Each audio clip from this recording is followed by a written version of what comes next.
How do you tie an ascot? What are some ways you can wear an ascot? Should you wear an ascot? Why would you wear an ascot? These are all great questions about an accessory that is often overlooked. Personally, I happen to be a big fan of the ascot, though unfortunately it has a little bit of a reputation as being elitist, a little stuffy.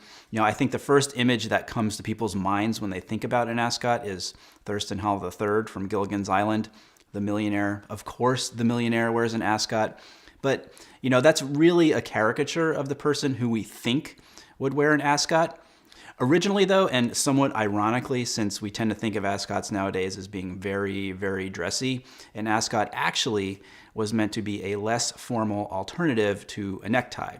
So you have more or less a nice smart casual look put together that you might want to add a little more polish without the formality of a necktie, and an ascot is a great way to do that.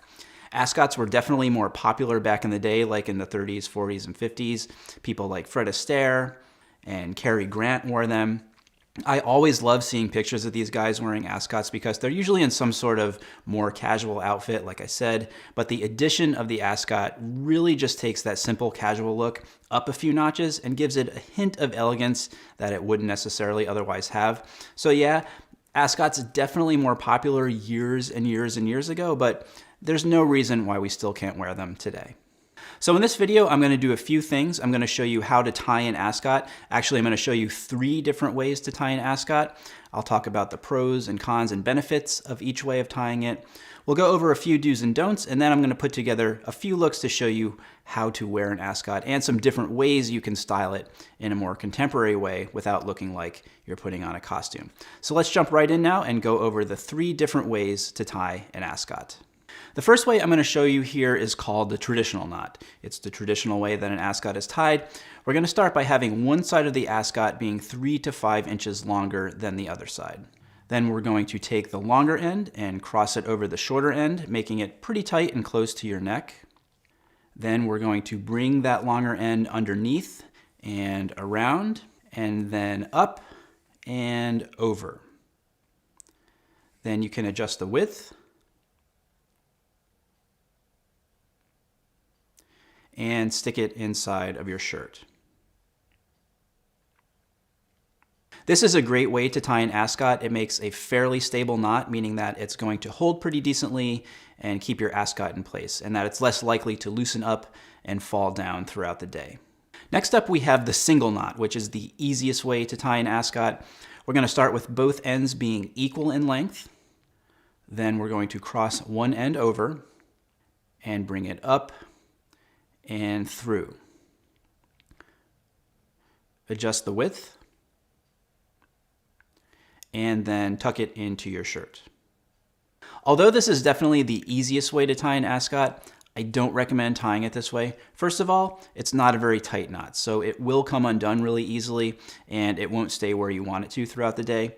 Second, because it is just a single knot, it has a very flat appearance. And one of the things that can be most attractive about wearing an ascot is when it has a little bit of puff and lift to it as it peeks out from underneath your shirt.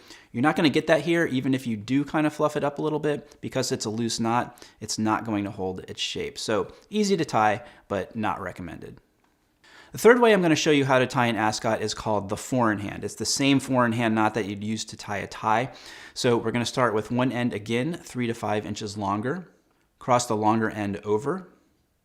Then bring it behind, around, and up.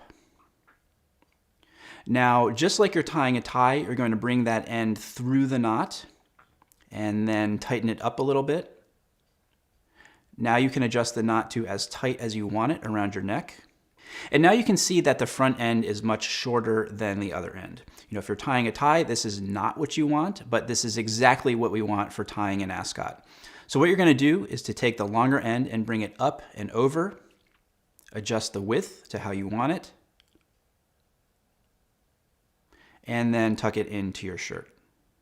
This is my preferred way to tie an ascot because it has a couple really, really great advantages. First, because it is exactly like a standard 4-in-hand tie knot, you can adjust it to wherever you want on your neck, and it's going to stay there because it's extremely stable.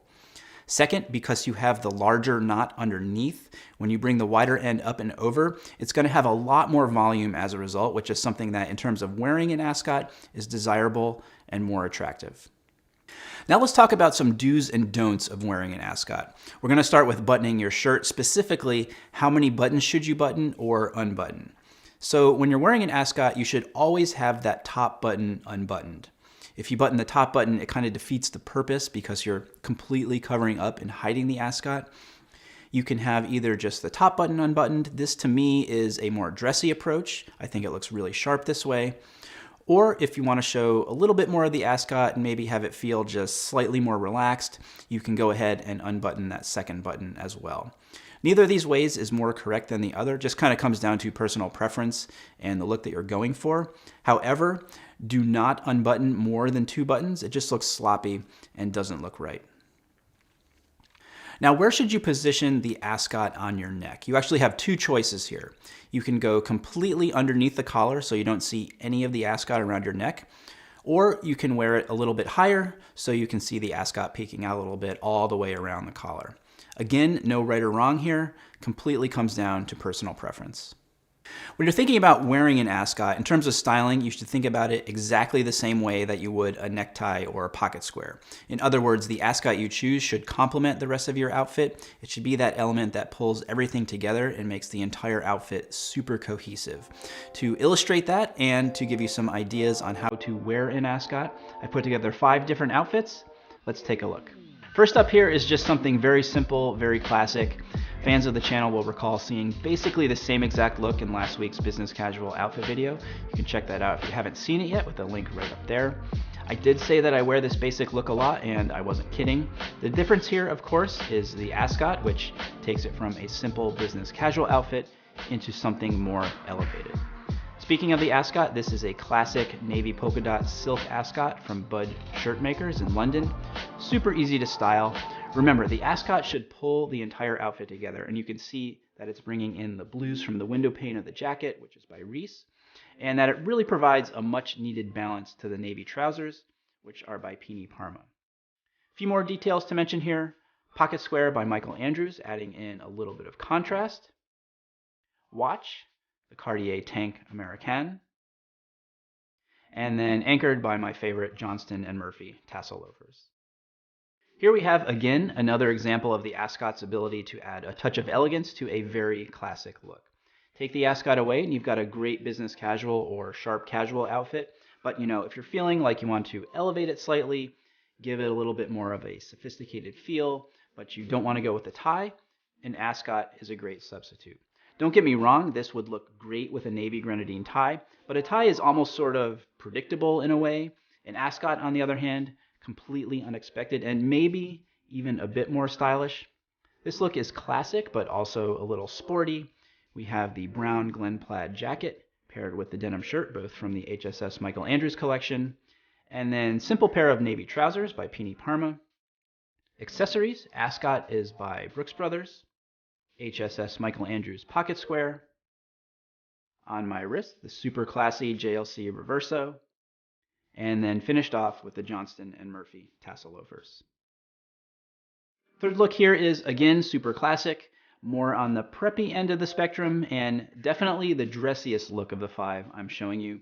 This look is built on a simple foundation, which could definitely be referred to as something of a menswear uniform. We have a navy jacket. It is double-breasted, so therefore more formal. It's by Ring Jacket, paired with some taupe flannel trousers by Pini Parma, and a simple white poplin shirt from the HSS Michael Andrews collection. Now, because of the simplicity of the foundation of this outfit, I went with an ascot that has a much more interesting paisley pattern, doing what it should, drawing your eye upward and framing my face. The color of this ascot, red, I chose specifically to highlight and complement the more preppy overall feel of this look. On the wrist, another classic, my Rolex Datejust. Pocket square is by Michael Andrews. And my shoes, another nod to preppy style, are some G.H. Bass kilty loafers. For this look, I decided to take the idea of the menswear uniform and give it a little bit more of a sartorially casual feel and flair. Let's talk about those more casual elements. First and foremost, the denim shirt from the HSS Michael Andrews collection. Always a great way to give an otherwise dressier look a more casual feel. Jacket. Same jacket as the previous outfit. It's by Ring Jacket. Navy, double-breasted, except instead of wearing it buttoned up, I've chosen to wear it unbuttoned. Again, a great way to give a garment that's usually seen as on the formal side of things a more casual feel and kind of tossed off nonchalance. Shoes also contributing to the more casual vibe here are wingtips.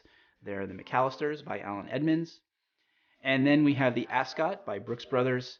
Great kind of understated paisley pattern with blues and browns and just these little hints of brighter colors. Instead of calling attention to itself, it more sort of anchors the whole look and again complements everything and pulls it all together. Two more details that contribute to the cohesiveness. Pocket Square by Michael Andrews. And then my watch, which is the Vacheron Constantin Traditionnel. Finally, something a little different as we are pairing the Ascot with a sweater here as opposed to the more standard button-up shirt. Can you do this? Of course you can. And for me, it's kind of like an improvised turtleneck. And it's a great way, an interesting way, a very unexpected way to wear an Ascot. In some ways, I think if there is a concern that an Ascot looks too stuffy, that pairing it with a crew neck sweater instead of a button-up shirt completely gets rid of that whole image that we have in our minds. This is a great styling option for colder months, obviously, the Ascot giving your neck a little more protection. This particular Ascot is actually vintage. It's by Burberry. And then the rest of the outfit, we have the Glen Plaid jacket, which is from the HSS Michael Andrews collection. Same goes for the pants. The sweater, which has gotten tons of love on Instagram and here on the channel, is by Black Brown 1826. You can get it at Lord & Taylor. And you can see that I've tucked it into the trousers. Favorite look of mine this winter. Other details, hat is by Gorin Brothers.